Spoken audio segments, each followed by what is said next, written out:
everybody. Welcome to another Wednesday webinar. It's raining here in Eugene, Oregon. The good news, our guest today, Chris Ward, always makes it shine.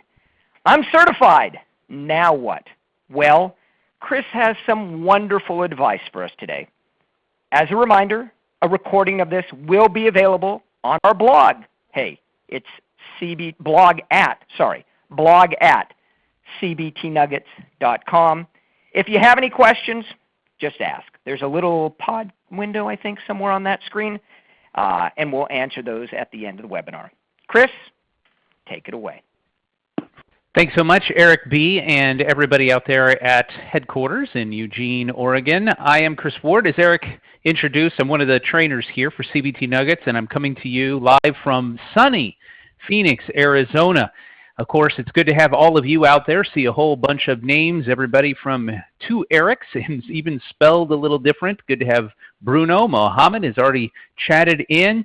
Joao, Catherine, Chris, Laurentio, a whole bunch of people. And of course, we are excited to have you with us today. If you would, you're more than welcome to make sure you can hear everything okay, things are working out okay. Can you do me a favor and just go ahead and chat into the chat area? Hello, how you doing? Hey, howdy, hey, whatever you want to put in there. That way we know that you're there. I already see that Renee is in there, Victor, Sam, and a whole bunch of people coming in. Excellent, excellent, excellent. And Catherine, good to have you all the way from New York City. I'll let Eric talk about that later when we do Q&A. He is a New York boy. And Abraham from Dubai, good to have you with us as well. Excellent, excellent. Oh man, look at all these people chatting in. Good to have you with us. So the title of today's webinar, the subject of today's webinar is I'm certified, now what? Obviously, as a company, CBT Nuggets is all into IT training. We are training the IT professional. And part of that, not only to learn how to do something, but it is also possible to get certified. And many of you have probably come in, and I know that Mohammed already mentioned that he's been certified in the Cisco Certified Network Professional. And you're now thinking, okay, I've got this. What do I do next? Well, my goal here, and everybody within the sound of my voice, listen up. Want to give you 3 things that I think are going to help you with getting certified and also taking that certification and using it for your job, your career, and your future. Now, the first thing that we do want to talk about is certification. Is it even relevant these days? Well, let's ask CompTIA. CompTIA is a nonprofit organization that does vendor neutral training from everything from how your computer works with the CompTIA A+, to basic foundation networking with Networking Plus, Security Plus for security, Storage Plus. In fact, great series by my good friend Anthony Sequeira just came out on Storage Plus. Keith Barker has done a couple with Network Plus and Security Plus. Why do we like CompTIA? Because it is vendor neutral. It is a good foundation for almost anyone's IT career. And guess what? That is not a mistake on the number, gang. That is 1 million certified individuals will happen in the next month, I do believe. I actually spoke with the head of CompTIA out at Spice World just this last, about 2 weeks ago. We were out there with the CBT Nuggets crew talking to Spice heads, and the president of CompTIA was actually there, and I spoke to him, and he says, yeah, we're really excited about hitting the 1 million certified individuals. Now, the nice thing about that is that shows you that there is a need for certification, not only from you as a person, but also companies who need to have some sort of benchmark, some sort of way to look at somebody and say, well, I've got Renee from the UK, and then I've got James coming in, and they're both coming in for a job. Well, let's say that Renee has an MCSE in communications, working with Link, like I do, and we're going to be putting in a new voice infrastructure. And James, you know, he's got his Cisco certification, maybe a lower end, but who do we think we should hire if we need to be very specific about something? We know that Renee might have some experience, might not, but we definitely know that he is at least certified. So we can see that just right up the front. Most people who believe certification is irrelevant are just simply not using it the right way. Remember, it's not to say that you are an expert right away if you have some sort of certification. Now, there are a few exceptions, I would say, things like your CCIE, your project management professional, your higher end certifications. By the time you get to those, you have pretty much shown that you really do know your industry and or area of certification. So think about this. We have certification. Let's say you went out and and I'm sorry I'm using Mohammed so much, but he was the first one to chat in, so he gets the prize today of being mentioned a few times. But he went out and got his CCNP. And so the question is, now what do I do? Well, there are three things that we're going to talk about. There are use it, widen it, and network it. We need to use it in order to keep it. We need to widen it so that we're not so narrowly focused, and we need to network it. We need to tell other people about it as well as work with other people that have that particular certification. So if you want to remember, there are three things. And of course, even in this great wide world of the interwebs, as you guys listen in on your phones or on your voice over IP devices, just remember, say it out loud. We use it, we widen it, and we network it. Let's talk a little bit about each one of these in more detail, starting off with the use it. You know, Arnold Palmer, very world-famous golfer, quite good at what he did, was once asked about why he seemed to have such lucky shots, especially, I mean, he'd hit a ball in golf, and it should go one way, and it would go the other, and it would land, and everyone says, wow, that's pretty lucky. And he says, you know what?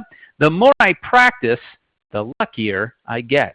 In other words, the better you want to be at what you do, whether it's in Microsoft operating systems, Cisco, Juniper, maybe it's in something like virtualization, like VMware, or utilizing Hyper-V in some sort of situation. The more that you use it, the better you are at it. Certification becomes that foundation, that bricks that you have laid before you, and now you're going to build upon that. And that's why I recommend practice. Test labs, a good example. The area that I typically train in and teach in is the Microsoft world. I work in the world of Office as well as Lync. So if you guys like Office, that's great. If you like to use your phones in a voice over IP communication suite, also good. But to get that to work, when I first got my certification as an MCSE Communications, I really didn't have a huge environment that I could play around with. And I probably guarantee most of you, think about this, hey boss, can I run a couple of servers over here in a kind of a test lab environment? And the answer is probably not. Maybe you have a couple extra units, or maybe you can build some virtual machines in a little pilot program, but that costs money and it takes time. The good news is if you have a fairly good beefy machine at home, and when I say beefy, it means that it can handle virtualization, whether it's using VM Workstation, maybe an ESXi host if you want to use the free version, or of course if you have a Server 2012 or 2008 license, you have Hyper-V, and you could go ahead and build test labs. Microsoft actually has several things that they have put in together. Let me go ahead and I'm going to share here just a second. Hopefully I can get the right application here. We'll go ahead and share that, and we are going to look at this. Okay, so on your screen, you should see one of the certifications that we have. We're looking at the current one series I'm working on, which is the Enterprise Voice and Online Services with Microsoft Lync Server 2013. There is an exam that comes with this. You notice that, 70-337. But as you go down here and you notice skills measured, one of the things that they talk about here is how do you prepare? And they've got videos, they've got instructor-led training, they've got all these kind of things, even self-paced training with Jumpstart. But the other thing that you can do, and this is what I'm going to recommend, is you can go in and run the Lync Test Lab. So if you type that in and you bring that up in your Microsoft environment, what you'll notice is that they have the test lab guide. And you can download these, and you notice they are PDF files, and you can build, configure Integrated Exchange, Lync 2013, and SharePoint test labs utilizing, get this, the free versions of the software. Great way to utilize that. There's also, of course, the TechNet articles that you can check with that. There is a test lab guide, as you can see right here, as well as answers in wikis, information in your articles, and you can even come and scroll down here and they give you all of the base configurations, public cloud configurations, if you would like to do this in Microsoft Azure. Obviously, I'm showing this to you because what I'm doing is showing you Microsoft. But think about this. You can use Cisco, you can use GNS3. Of course, you need to have a license for that, for the operating systems. But there are ways that you can get out and practice. In fact, I do believe Cisco is putting together some practice lab environments. Go ahead and use those. The second two, I think, are also rather important. The better you can with using actual machines and helping teach people things, the better you are. And that's why I suggest boys and girls clubs. Here in the States, I notice we have a few people from outside the US, from Dubai and from the UK. What you would want to do is find a local boys and girls type club or an organization where they help underprivileged children or something like that. You go in and you say, hey, look, I've just recently got my A+ certification or my Cisco certification. Do you think the kids would like to learn a little bit about networking or about computers? I mean, obviously, a lot of times these kids know more than we do. At least it seems that way more and more. But it's a great way for you to start teaching things to them. That means you're practicing, you're using it. Volunteer at your local charity or foundation, especially since 9 times out of 10, they can't really afford someone to maintain their website or maintain their small little network. Or, you know what, they have a small office that wants to install some wireless devices in it. I got a feeling you, with your certifications, can look it up and you know how to do that. That gives you a chance to practice without having to blow anything up back there on the farm. So here's what we got. Number one, we use it. The next thing that we need to do once we're certified is we need to widen it. We need to build on that foundation that you already have. A single certification, quite frankly, is good. It's better than nothing, but you want to grow deep and you want to grow wide. The area you want to grow deep in is the area of your expertise. It's the area perhaps that you are passionate about. I love Link. I love Office. I love end user applications. Yes, they have problems. Yes, we have to deal with those. We all know that. But in the end game, I love utilizing them because they make me more efficient. They make me accomplish more in my life. That's why I like these particular products. So I'm very passionate about those. So guess what? I go deep in those products. However, I do need to know some networking. I do need to know some virtualization. What's to stop me from going out and at least getting my CCNA, which I have, and or getting maybe something in the area of virtualization? Maybe get a VCP or VCA, you know, your various, you know, entry-level virtualization certifications. Make sure that you cover some of those CompTIA areas like Storage Plus. It's always good to know how your hard drives work because guess what? Even Google, Amazon, and the big guys, they have what? Hard drives. Big, huge monster farms of hard drives, but they use storage. And it's always good to make sure you understand the basics between fiber channel over Ethernet versus an iSCSI environment. So these are things that you can do by widening your knowledge as well as expand your abilities and make you multifaceted. So that way if your boss says, hey, you know what, we need to do this. I know you're really good with Microsoft, Chris, but could you jump in and help out with a little bit of the networking? We need to make sure that our firewall gets set up. Hey, you know what? Good thing I have my Security Plus certification because then at least I can go and find one of those products and learn a little bit more specific about those products and install it and have it operating in my environment. That is what you want to look at, is not only the single certification, not just a single track, because you can become very narrowly focused. And that way, if at any point in the future, if you're happy in your current job, that's great. But if at any point you want to move on, well, guess what? If you're multifaceted, that makes you more attractive to recruiters and or future companies. So we use it and we need to widen it. The next thing that we need to think about is networking it. Networking it. Now, I know you take a look at this and what do you think of? The Borg Collective, right? I am a star Trek nut, and I do like all the series, and I like sci-fi. What can I say? But I always think about how the Borg Collective takes, remember, the best of what technology is out there, and they try to implement it into the Borg hive, right? Well, I would say just like that, only in our environment, certified-wise, go and find the best at who they are, or the best at what they do. Find those people, and you're going to find them in forums, news groups, maybe local networks. Maybe wherever you are, you have a local Microsoft users group, the old mugs, or maybe a Cisco Learning user group, the Clugs, or you have a Spice Core, which is the SpiceWorks and the SpiceWorks community's local group of guys that get together. If not, use the community forums, things like TechNet. I call TechNet the magic fairy dust of a Microsoft certified systems administrator, because remember, we know enough to keep the day-to-day, but something comes up that's a little bit out of our league, we can jump into TechNet and say, what do I do when my certificate doesn't renew?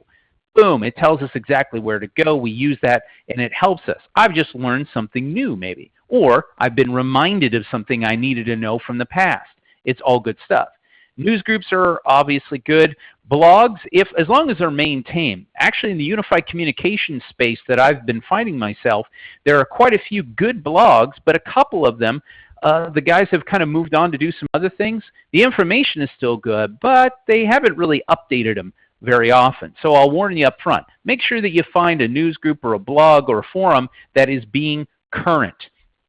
Sam has just chatted in a really great point. Google is good. I mean, think about it. Absolutely. How many of us have said, I have no idea how to do something? So you Google in, how do I do X, Y, and Z?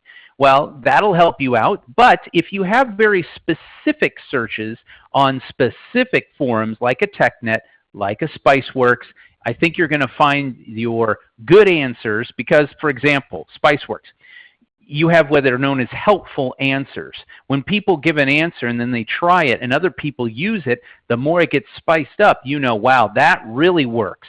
Versus Google, you might get a whole bunch of listings and maybe one says to do one thing and the other says to do the other, and you're kind of, I don't know. It's good to have that particular environment where you have something that's a little bit more moderated, especially self-moderated by the users that are actually doing work. That's why I recommend the TechNet, SocialNet, and the SpiceWorks. So some good stuff there for you guys to do that. So we obviously are going to get that piece of paper that says you're certified. And we want to make sure that you're now working with and talking with people that also have that piece of paper that says they're certified. And together, you collectively, that's why we use the Borg as a model, you're much more powerful than you are as a single individual. That's the power of collective instruction and knowledge, and that's what networking it is all about. So, in a nutshell, and kind of just to review, there are 3 things you can do once you're certified. The first, remember, everyone say it out loud, or in the comfort of your own cube, or at your home. You use it, you widen it, and you network it. Remember, using it means practice. Get a little pilot program put together at work if you can. If not, build a little test lab. If you don't have the resources for that, find some charity, nonprofit organization where you can either help in the administration and or maybe teach other people. That will really help you. That's the first one. Widen it. Remember, if you just went out and got your CCNP like Mohammed, or maybe you got your MCSA, I highly suggest that you at least go out and get a Network Plus certification and maybe at least get a little bit of Cisco or Juniper under your belt so you can understand what switches do, what routing protocols are all about, things like that. Or maybe widen it out a little bit more, do some virtualization, do some storage, find those areas. Now the good news is that this can be done in your spare time, yes, but on your own time. You have your own time frame. There is no deadline for something about widening your certification. You can do that as you need to. And then finally, network it.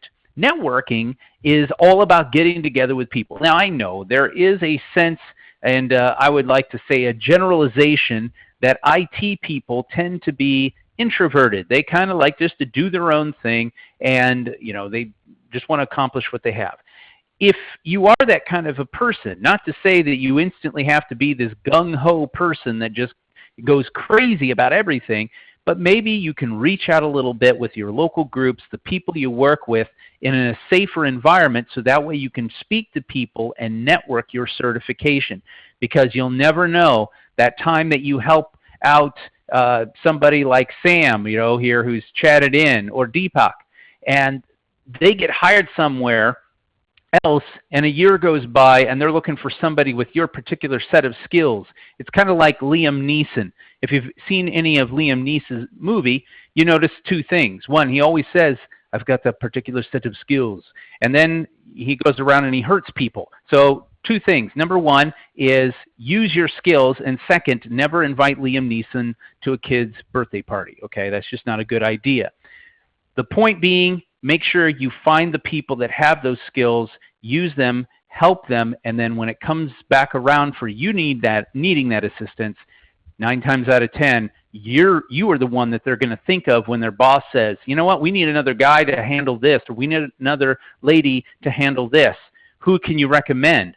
Boom, you've been networking. You've been talking. And guess what? Sam knows that Deepak has a certification that is necessary for that job. See how that works? And that really is how we network it. Use that collective knowledge with our certification to take us to the next level, so that way, when it all comes down, we can be getting those IT jobs that we're looking for. Okay, so with that being said, I want to thank you for joining me so far. We got about 10 minutes left, and I always like to leave at least that amount of time for questions from those listening. So Eric B., I do believe you're still on the call, so why don't we share with them how they can ask questions? Yeah. Hey, Chris, first of all, before I say that, I might add a couple takeaways. One thing, Liam Neeson is not going to be invited to my son's birthday party as a clown. And my other takeaway from it is you talked a lot about widening it, and I thought that was so helpful. That we all think that we're an expert in one area, but really to expand our vision. I find that unbelievably helpful in my own life. Hey guys and girls, there's a chat pod window down there. Feel free to ask any question you like. We do have a couple here that I'd like to begin with. Let's see. The first one: what certs do you see becoming big in the next few years? The two that seem to be climbing to the top of the charts are going to be the virtualization certifications, things like VMware, if you want to get a VCA or a VCP, some of those. Also, of course, when you're working with Microsoft, a lot of the Microsoft exams focus and especially desktop infrastructure and those kind of things in the virtualization. So if you can get virtualization, that is a big, huge cert that I really see growing more and more. The second is one that is now just, I think, in its infancy. And Eric, you kind of know this as well, is that Google and Amazon are beginning to go and develop certification for both developers and administrators of their environment. And I believe that once that rolls out officially and they actually kind of delineate exactly what they're going to do, that would be one I am really interested for myself personally, just learning a little bit more about the cloud platforms. And not that I'm a programmer or a huge developer, but it's good to know at least the basics when you walk into that kind of environment. Awesome. Hey, thanks for that, Chris. Super helpful. You always sound so smooth. I'm going to have to talk to you after the webinar here. What are some of the higher paying certifications I should be looking for? Okay, that's a great question. The ones that are obviously the higher paying are going to be the ones that have more responsibility. I think the pay rate goes with responsibility. That being said, obviously, if you're going in and you have a CCIE, you get not only the benefit of being a very knowledgeable person in order to pass that exam, that high-level exam, or a PMP, type of exam. Or, Bruna is talking about the CCIE routing and switching, okay? So all that to say that those people also give their companies benefits. If you have CCIEs on staff of your company, and let's say you have one and then maybe a few CCNPs, larger companies are then able to get discounts on equipment from Cisco. And so things like that can really be helpful. In the world of being a PMP, a project management professional, which is another area where I'm really interested in and I love passionately, and that is that PMPs are sometimes required by governments to be on a project. If you have a project and it needs to be run by a PMP, then you need to have that. If you don't, then that other, that company won't get the job if they're bidding out to a government source. At least that's fairly true here in the United States, as well as I do believe in India. I have a few project management friends in there that are also finding that to be true. And that's what I think. And it kind of dovetails into what Bruno had actually asked Eric, and I apologize, I'm just kind of jumping on his. He says, is there a way to check to where the world has a high demand for a particular certification? There are some really great, what I would call surveys that have been put out, both by obviously the individual organizations like Cisco, like Microsoft, like PMI, the Project Management Institute. They actually have a salary survey that they send out. And Bruno, what I would suggest is definitely going through Cisco's website and kind of finding out if they have a salary survey or a demand survey. Personally, I do not have anything on me for that because things change quite a bit. But that would be kind of the direction I would go for that particular question as well, Eric. That's awesome. Thanks, Chris. Let's see, we might have time for 2 more questions. We'll see how this goes. I know I personally have a college degree. In fact, I have 2 of them. And I think this next question is pertinent to me and lots of other people. Should I get a college degree as well, or will certification be enough? That is, I would say, for the most part, the answer is certification should be enough. It's interesting. There are what they call in the university world or in the college world, and by the way, I'm saying globally. This is not just a U.S. thing. That STEM, and that is an acronym that stands for Science, Technology, Engineering, and Math. If you are in any one of those areas, it is highly suggested that you have some sort of degree, especially if you're going to get into a job that deals with that.